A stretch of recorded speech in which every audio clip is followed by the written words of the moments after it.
معلومات ہم لیں گے. تو شروع کرتے ہیں اصطلاحات سے. اصطلاحات میں جو ورڈ ہمیں ملتا ہے، یہ رمضان المبارک دینے والے کون ہیں؟ اللہ سبحانہ وتعالی. یہ نعمتیں لانے والے، قرآن میں اتارنے والے اللہ. تو اللہ یہ ورڈ نکلا ہے الالہ، اصل عربک ورڈ ہے یہ الالہ. یہ دونوں جب عربی زبان میں بولے جاتے ہیں اللہ، تو اس کے اندر الالہ تھا، لیکن جب پروناؤنس ہوتا ہے، عرب کے لوگ جب پروناؤنس کرتے ہیں تو عرب اسٹائل میں یہ اللہ. اور یہی چیز قرآن مجید میں سے کے نازل ہونے سے پہلے بھی جو عرب تھے اللہ، یعنی کہ ابراہیم علیہ السلام کے زمانے سے جو چیزیں ان کے پاس باقی رہ گئی تھی، تو اس میں سے اللہ کا ورڈ بھی وہ بڑا استعمال کیا کرتے تھے. لبیک اللہم لبیک. جب وہ کعبے کا طواف کرتے تھے، یعنی ابراہیم علیہ السلام کے زمانے سے جو چیزیں ان کے پاس کچھ چیزیں باقی رہ گئی تھی، اس میں سے ایک چیز ورڈ ہے اللہ. لبیک اللہم لبیک کہتے تھے آ کر. یہ یعنی کفار قریش کعبے کا طواف کرتے تھے، حج کرتے تھے ان کے اپنے طریقے کے مطابق، تو کہتے تھے لبیک اللہم لبیک لبیک لا شریک لک لبیک الا شریکا واحدا تملکہ وما ملک. یعنی آگے پھر وہ اپنا عقیدہ جوڑ دیتے تھے. ابراہیم علیہ السلام کا عقیدہ بولتے بولتے اپنا عقیدہ جوڑ دیتے تھے. کہتے تھے تیرا کوئی شریک نہیں ہے سوائے ایک شریک کے. تو ہر قبیلے والے نے ایک ایک شریک ٹھہرایا، ہر قبیلے والے نے ایک ایک بت ٹھہرایا. نتیجے میں 360 بت کعبے کے اندر رکھ دیے گئے. تو ہر کوئی اپنے اپنے بت کا اور اپنے اپنے الہ کا ذکر کرتا تھا اور کہتا تھا تیرا کوئی شریک نہیں سوائے ایک شریک کے، اور تو بھی اس کا مالک ہے. تو بڑا رب ہے، وہ چھوٹے رب ہے. ان سے پوچھا جاتا کہ بھئی تم یہ چھوٹے چھوٹے معبود کو کیوں پوج رہے ہو؟ جب وہ اسٹرانگ ہے، وہ تمہاری سنتا ہے، تو تم ڈائریکٹ ان سے کیوں نہیں مانگتے؟ تو وہ کہتے تھے سورہ زمر 39 کی آیت شروع کی جو 4-5 آیتوں میں، ما نعبدهم الا ليقربونا الى الله زلفا. ہم اس لیے ان کی عبادت کرتے ہیں، ان کے پاس بھیٹ چڑھاتے ہیں، چڑھاوے، اور ان کو کہتے ہیں کیونکہ یہ نیک لوگوں کے نام پر بت بنائے گئے. نیک لوگوں کے نام پر یہ بت بنائے گئے ہیں. تو یہ نیک لوگ ہمارے ان محبتوں کو دیکھ کر ہماری اوپر والے کے پاس سفارش کر دیں گے. تو یہ جو طریقہ تھا کفار قریش کا تھا. ہم کو چاہیے کہ ہم ڈائریکٹ کس سے مانگیں؟ اللہ سبحانہ وتعالیٰ سے مانگیں. درمیان میں کوئی ایسے وسیلے جو ناجائز وسیلے ہیں اس کا ہم استعمال نہ کریں. تو اللہ کا تعارف الالہ، تو یہ جو ورڈ تھا عرب کے لوگ استعمال کرتے تھے. قرآن مجید نے بھی الحمدللہ ابراہیم علیہ السلام، اسلام سارے نبیوں کا دین ہے.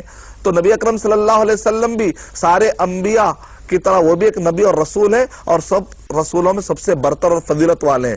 تو قرآن مجید میں بھی ظاہر بات ہے سارے نبیوں نے جو کلمہ کہا قرآن مجید میں بھی وہی کلمہ آئے گا، اللہ الالہ. اس کے تقریباً الہ کے 18 معنی بتائے گئے. الہ میں سے جو 18 میں سے جو پاپولر ہے 6 معنی ہیں کہ وہ اکیلا جس کو لوگ دل و جان سے چاہتے ہیں. المالوہ کے معنی میں محبت. ظاہر بات ہے ہم پورے انسان کس کو سب سے زیادہ چاہیں گے؟ ہمارے کریٹر کو، ہمارے پیدا کرنے والے کو. تو یہ ورڈ اللہ کا ایک انسان کو نہیں بلکہ خالق کو، اللہ تعالیٰ کے لیے جم سکتا ہے. دوسرا ہے کہ وہ اکیلا جس کو یاد کر لینے سے دل کو سکون ملتا ہے. ظاہر بات ہے یہ بھی اللہ سبحانہ وتعالیٰ کے لیے فٹ آتا ہے.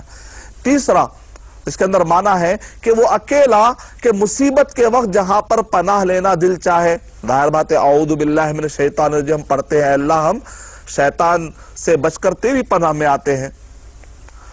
چوتھا ہے وہ اکیلا کہ جہاں پر جانے کو دل خواہش کرے اور جس کی تعظیم میں سر جھکا دے، اور خوشی کے موقع پر جس کا شکر ادا کرنے کو دل چاہے. الحمدللہ کہتے ہیں ہم. ساری تعریفیں کس کے لیے؟ اللہ کے لیے. اگر ہم کسی کے لیے کچھ کرتے بھی ہیں تو ہم کیا کہتے ہیں؟ اللہ کا شکر ہے بھائی، میری کوئی طاقت نہیں ہے.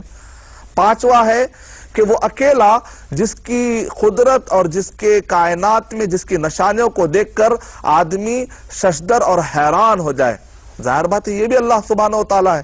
اللہ سبحانہ وتعالیٰ وما قدر اللہ حق قدری، انہوں نے اللہ سبحانہ وتعالیٰ کی جیسے قدر کرنا ہے ویسے قدر تو کی نہیں.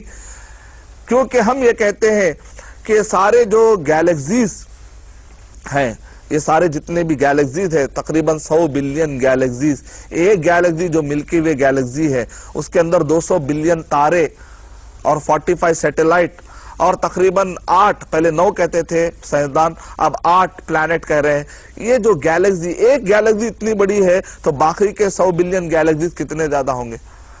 ان سب کا پیدا کرنے والا، اس کی جب ہم یہ سائنس پڑھتے ہیں، بایولوجی، کیمسٹری، فزکس، میں تو کہتا ہوں کہ یہ سبجیکٹ پڑھنے والے سب سے زیادہ اللہ کے بارے میں جاننے والے اور اسٹرانگ ہو جانا چاہیے، کیونکہ عام انسان اتنا کریشن کو نہیں سمجھ سکتا اور کریچرز کو نہیں سمجھ سکتا جتنا کہ پڑھے لکھے لوگ سمجھ سکتے ہیں۔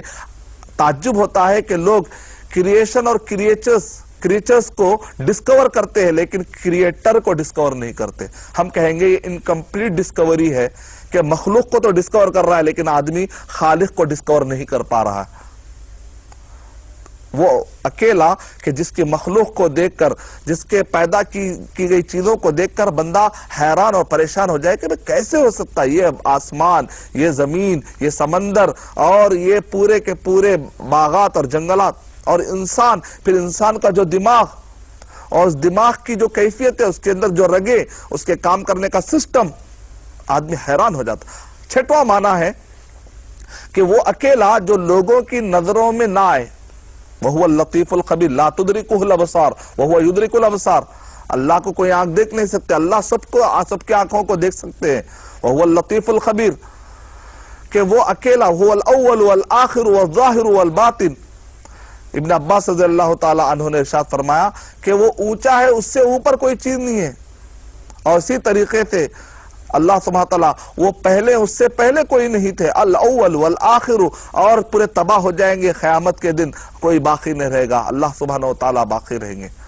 اللہ سبحانہ وتعالی کوئی فنا نہیں ہے، اور اللہ سبحانہ وتعالی کا علم اتنا گہرا ہے کہ اللہ سبحانہ وتعالی سے زیادہ جاننے والا کوئی نہیں ہے۔ الباطن یعنی یہ الرحمن علی العرش استوى، امام ابو حنیفہ رحمۃ اللہ علیہ نے ارشاد فرمایا کہ سن لو الرسائل السبع پیج نمبر 17 کے اندر کہ اللہ سبحانہ تعالیٰ ساتوں آسمانوں کے اوپر، عرش کے اوپر ہے۔ جس نے یہ کہا کہ مجھے نہیں معلوم کہ اللہ کہاں ہے، وہ شخص کافر ہے۔ جس نے یہ کہا کہ مجھے یہ تو معلوم ہے کہ اللہ عرش پر ہے لیکن العرش کہاں ہے نہیں معلوم، تو وہ بھی شخص کافر ہے۔ سن لو الرحمن علی العرش استوى کہ اللہ سبحانہ وتعالیٰ تو عرش کے اوپر مستوی ہے۔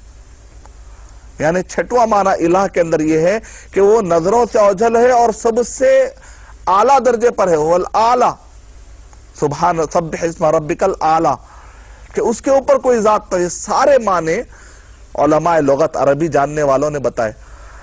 میں پوچھنا چاہتا ہوں کہ 16 معنوں میں سے جو 6 معنی ہیں الہ کے، وہ اتنے اسٹرانگ، جو پاپولر، مشہور ہے، اللہ کے علاوہ کسی اور پر کیا فٹ آ سکتے ہیں؟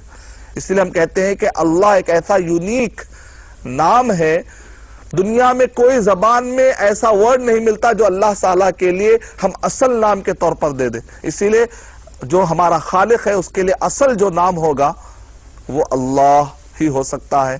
اتنا یونیک اور نادر کلمہ ہے یہ، جس کے اندر اللہ تعالیٰ کے کئی صفتیں اور اللہ تعالیٰ کے کئی کام آپ کو صرف ایک کلمے میں سمجھ میں آتے ہیں۔